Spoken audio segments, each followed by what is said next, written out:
So, two displays in a laptop. It's kind of a trend that's been going on for about a year now, with brands coming out with concepts and others coming out with actual products. Last year, I took a look at the Zenbook Duo from Asus, and while it certainly had flaws, it was a really interesting device. This year, Asus has further refined on that design, and so I have here with me the ROG Zephyrus Duo 15.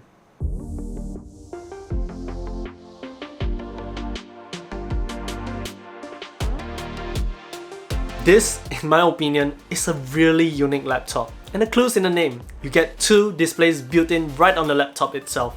And I would say the design has definitely seen a major improvement compared to the Zenbook Duo. As you lift the lid of the display, you'll find that the secondary display props itself up and rests at an angle. Not only does it make it much more usable, but it also has the additional advantage of allowing the fans to push more air through the fin array, thanks to the additional gap of space between the display and the chassis. And if you're worried about the structural rigidity and the overall build quality of that second display, well, don't fret.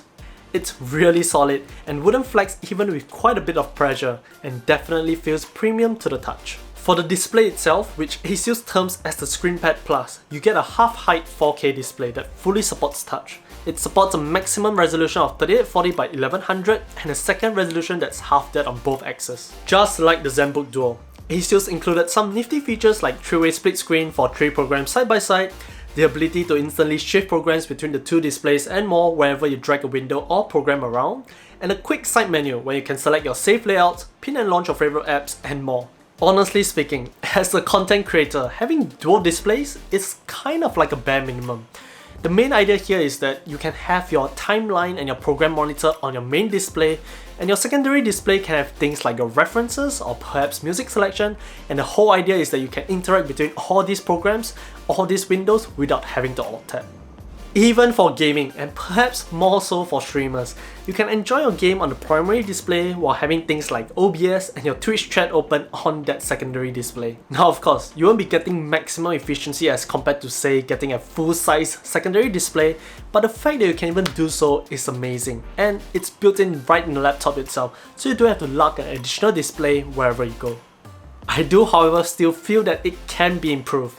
I'd like to see the secondary display tilt at a much steeper angle to make it more ergonomic, or better yet, allow that tilt angle to be adjusted manually. All in all, that is what makes this really unique, that secondary display.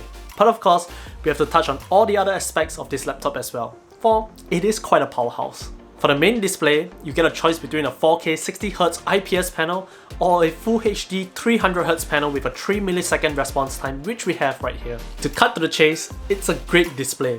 Full HD is still the most popular resolution for gaming, and 300Hz makes for a really enjoyable experience. The display also does cover 100% sRGB, is Pantone validated, and does also support G-Sync. But though it's a great display and I really do like it, I'll still have to point out that 300Hz isn't really necessary, especially when you're comparing to 240Hz or even 144Hz. The difference is not really that perceivable, especially for the average person out there. But disregarding that, my main gripe with the industry's current standard of 300Hz panels that are available, those panels just don't get all that bright. Most of them top out at about 300 nits in brightness, and it's the same case for the ROG Zephyrus Duo 15.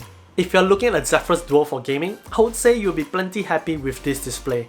But if you're looking at it as a creative, for the first time, I would actually recommend getting the 4K option instead, simply because it offers better color accuracy, covering 100% Adobe RGB, but also because it can get much brighter as well. As for webcam quality, well, there isn't one.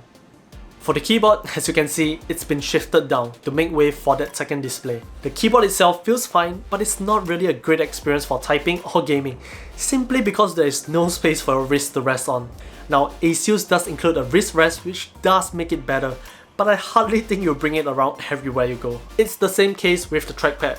It works fine, tracks well and everything, but because of the design, the trackpad is pretty small and it's squeezed into the right. You'll get used to it, no doubt, but I would say most of you who have this laptop or intend to get this laptop will definitely be reaching out for a mouse 90% of the time. The speakers on this laptop aren't too bad either. While there's only 2 down-firing speakers on either side, it does get quite loud without distorting, and does sound clear with a little bit of bass. It's not amazing, but it's alright. Ports wise, on the left, you have a power input along with a headphone mic combo jack and an additional mic jack, while on the right, you get two standard USB 3.2 as well as a Type-C port which supports Thunderbolt 3. And last but not least, you do also get RJ45 Ethernet, another standard USB 3.2 as well as HDMI 2.0B on the back. Now with the Zephyrus Duo 15 being the flagship of the ROG series, you can pretty much kit it up to the maximum. You get an Intel Core i9-10980HK, NVIDIA RTX 2080 Super Max-Q, 32GB of RAM and two 1TB NVMe SSDs in RAID 0. As you might expect, it performs well in Cinebench R20, scoring a multi-core score of 3659 and a single core score of 477, pretty much in line with most of the other laptops that feature the same chip. While in DaVinci Resolve, it managed to render the 10-minute 1080p edit under 6 minutes and the 15-minute 4K edit in just over 18 minutes. As for gaming, well, it can basically take on any game you throw at it, and as mentioned, with that 300Hz display, it's going to be a fantastic experience, especially for esports titles like CSGO or Apex Legends, where frame rate really matters.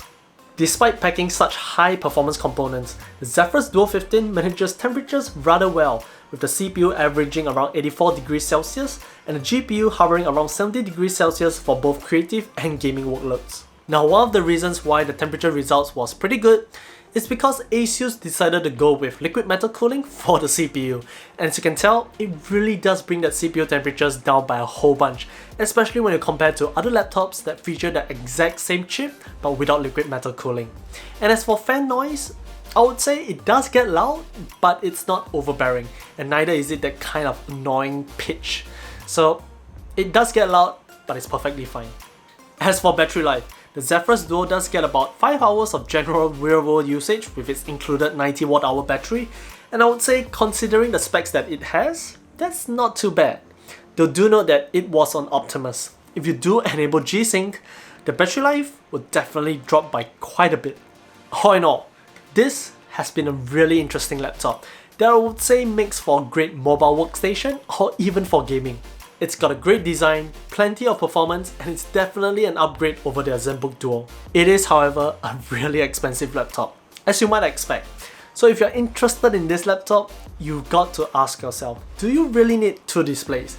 And even if you do you really need it built in? Or can you get by your day with a portable monitor instead? That's arguably more versatile, as you can use it with many other devices and not just the laptop itself.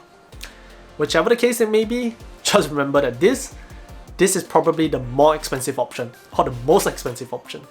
If you have any questions, drop us a comment down below. And if you'd like to support us, do check out the affiliate links in the description as well. If you do, thanks for your support. Don't forget to subscribe to us, follow us on Facebook and Instagram. Till the next one, see ya!